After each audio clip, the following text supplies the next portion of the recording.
silence if you were not listening.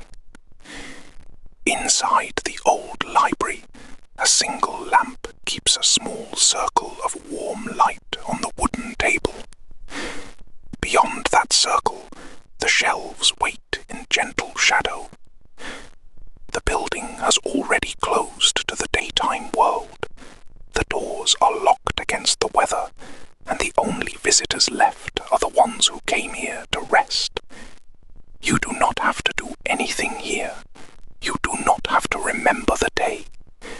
If your eyes want to close, they may. I will speak slowly. The rain will continue, and nothing urgent will be asked of you tonight. This is a quiet place for quiet stories. Soft lore, told the way someone might tell it if they were sitting across from you with a cup gone cold and no need to finish it.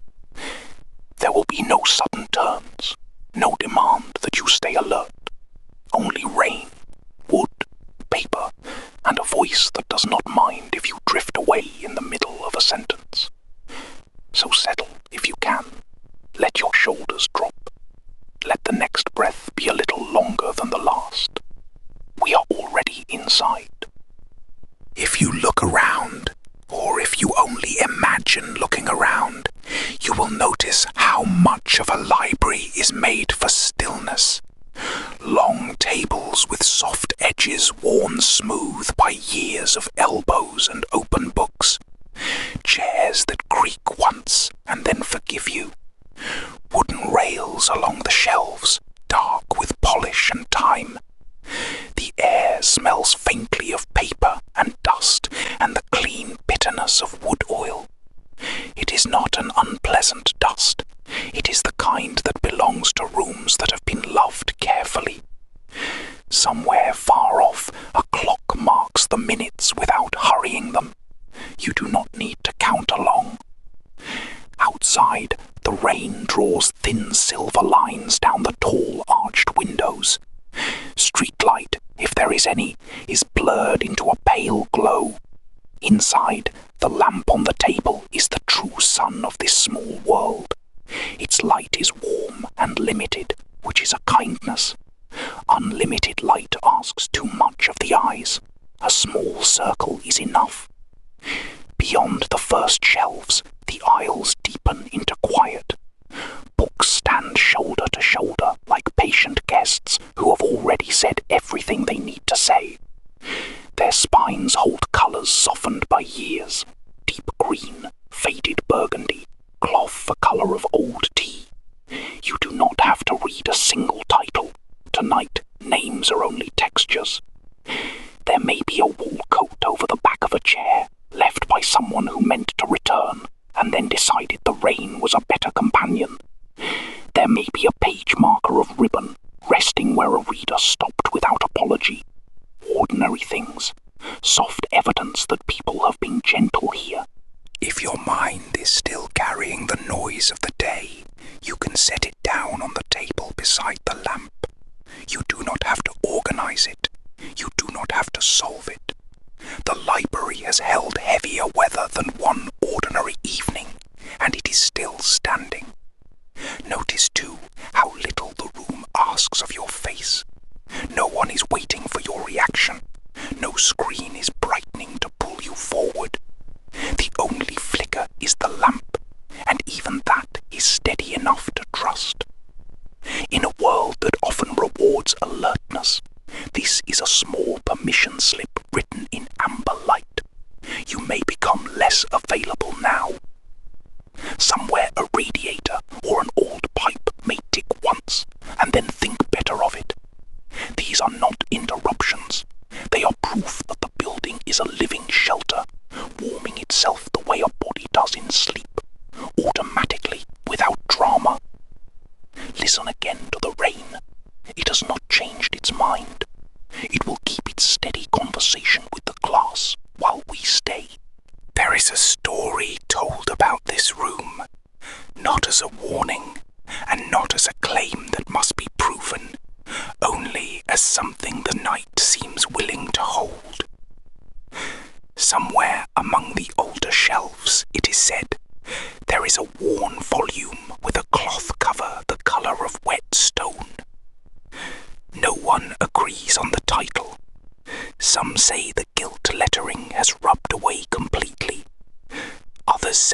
title was never important.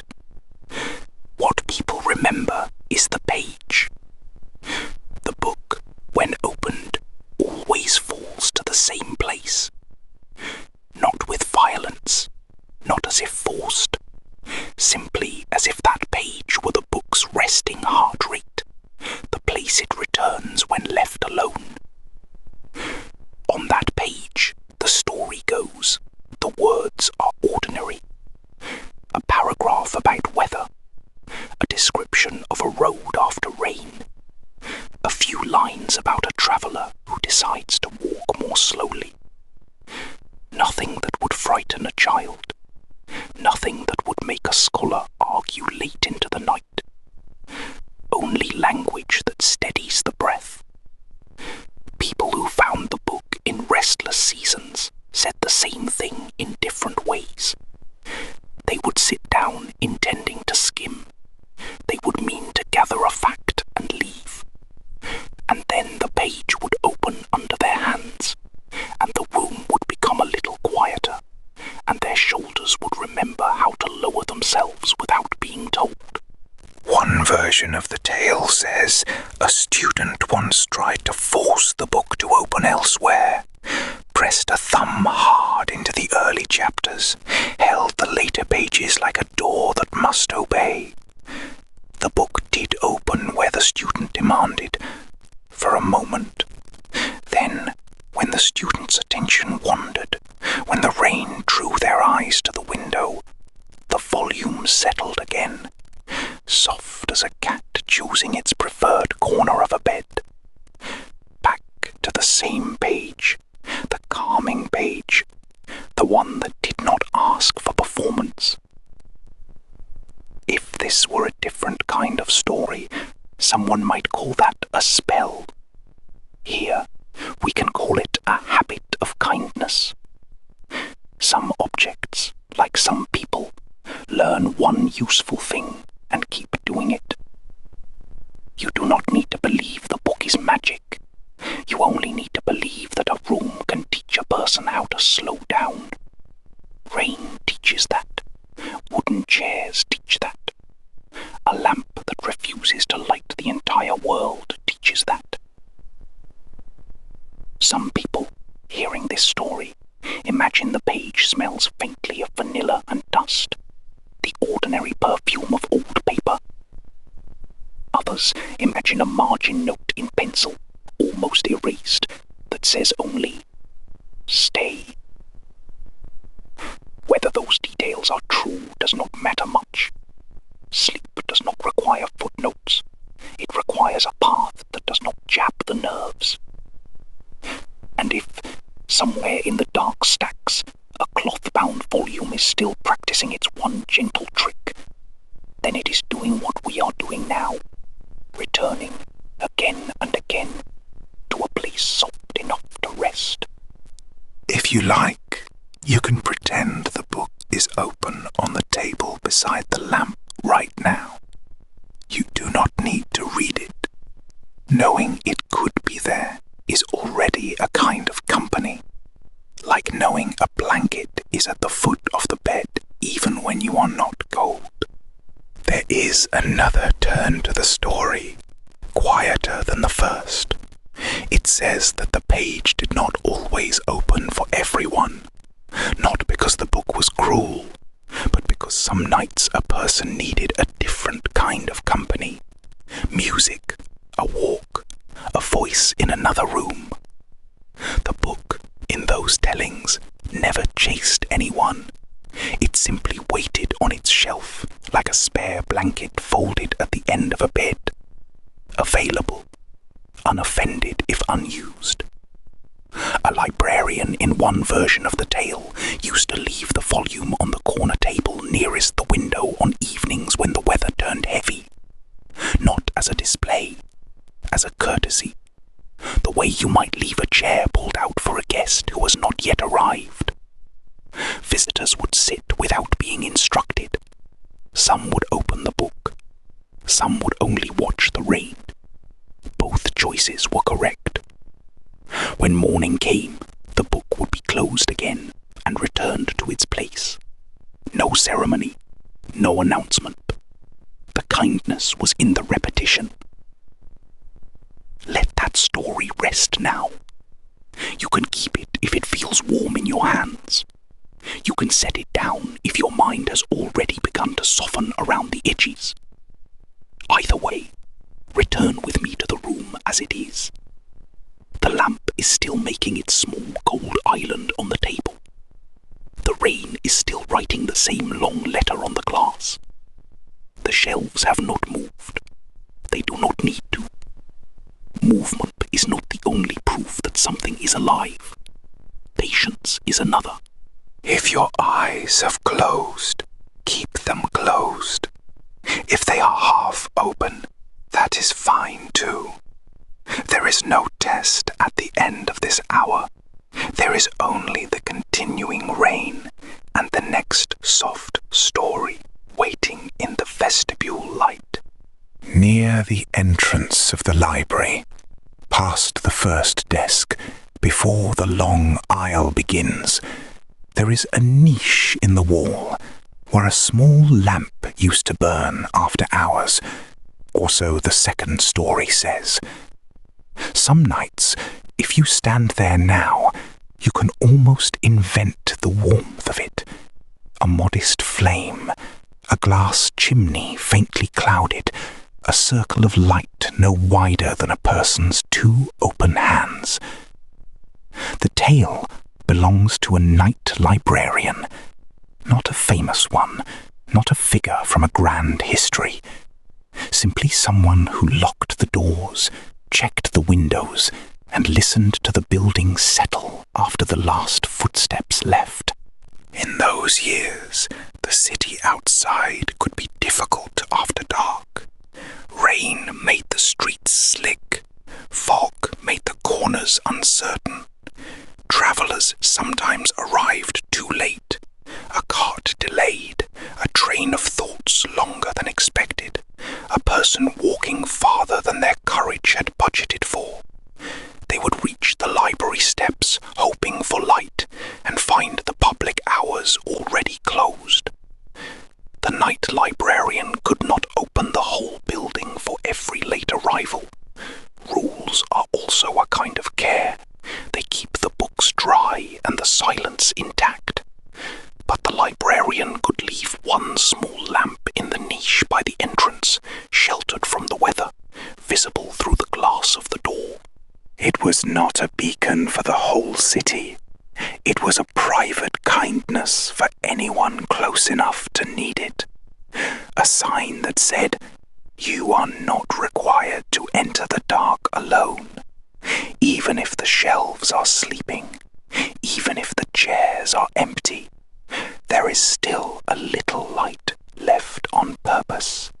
People who saw it did not always knock. Sometimes seeing was enough. They would stand under the stone overhang, shake rain from their sleeves, and feel their breath lengthen, because someone, somewhere in the building, had imagined them before they arrived. That is a quiet kind of magic, not the kind that rearranges mountains, the kind that rearranges fear into something smaller. Of course, stories grow soft edges when told for years. Some say the lamp was oil. Some say it was a candle, renewed each evening with a patience that looked like ritual and was only routine. Some say the librarian left a note once, on a night of especially hard rain.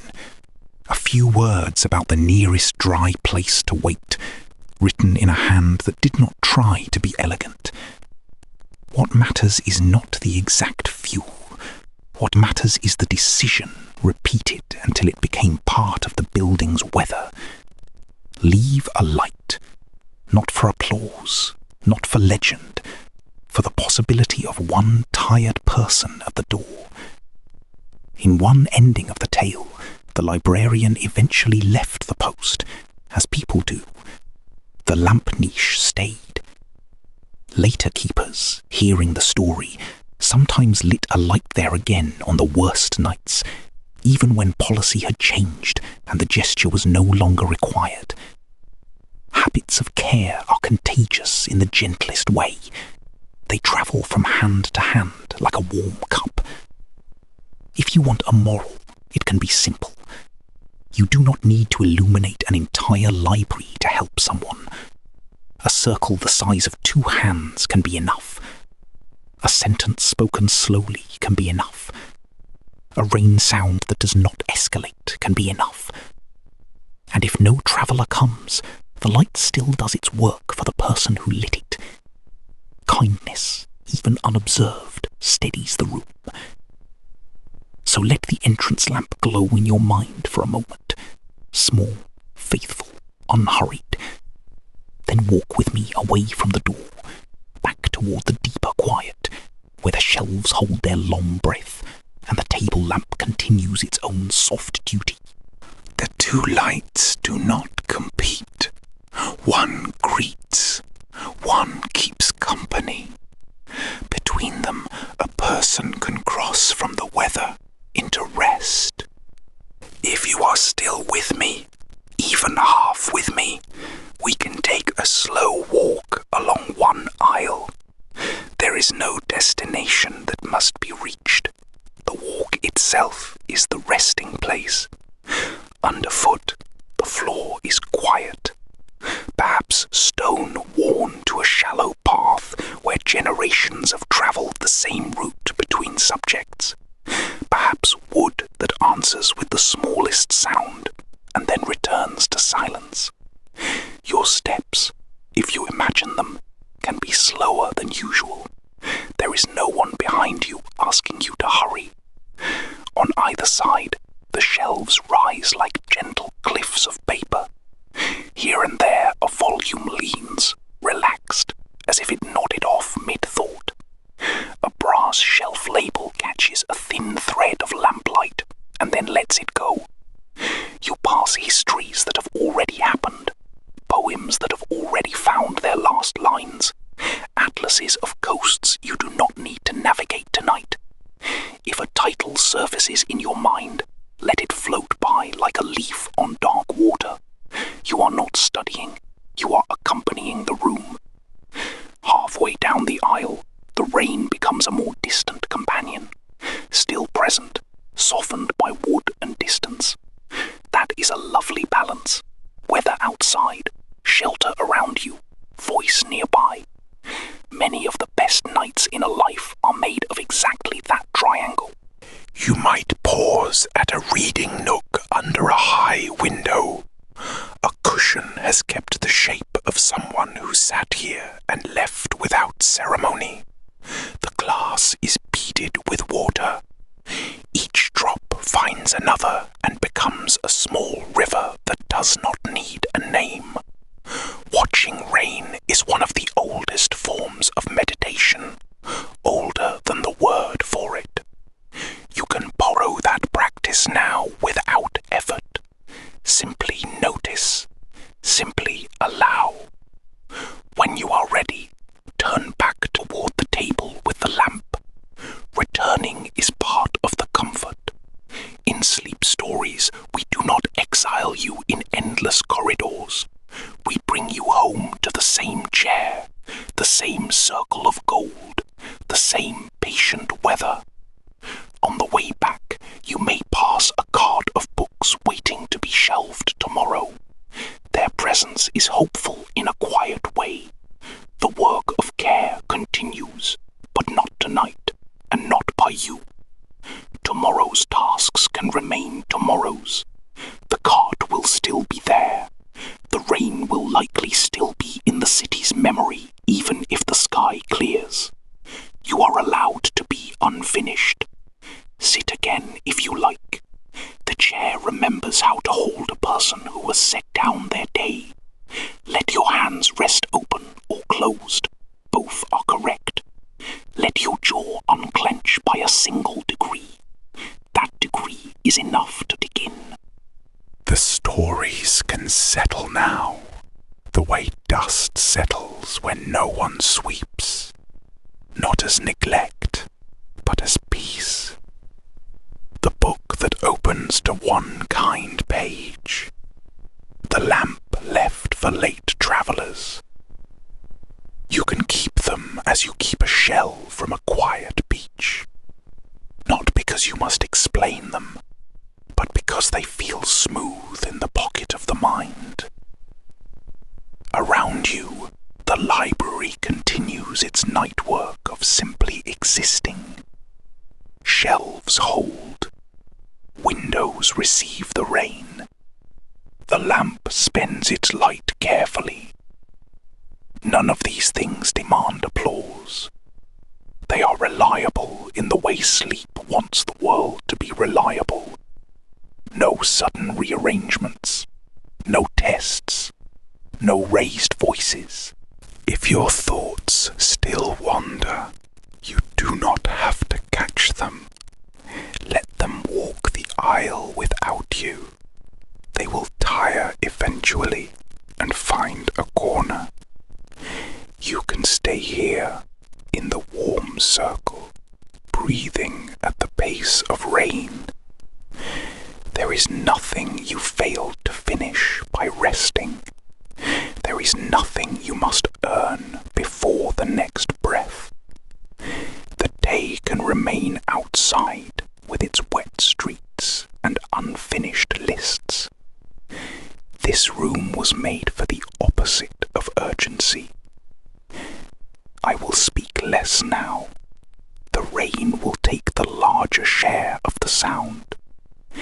If words continue in your head after mine thin out, let them be soft ones.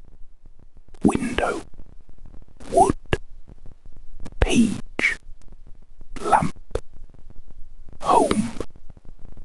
You are allowed to sleep. You are allowed to leave the stories half remembered. You are allowed to wake later with only the feeling of rain remaining. Rest well. The library will keep its quiet watch. The lamp will not mind if you do not see it. And outside, without needing an audience, the rain will go on speaking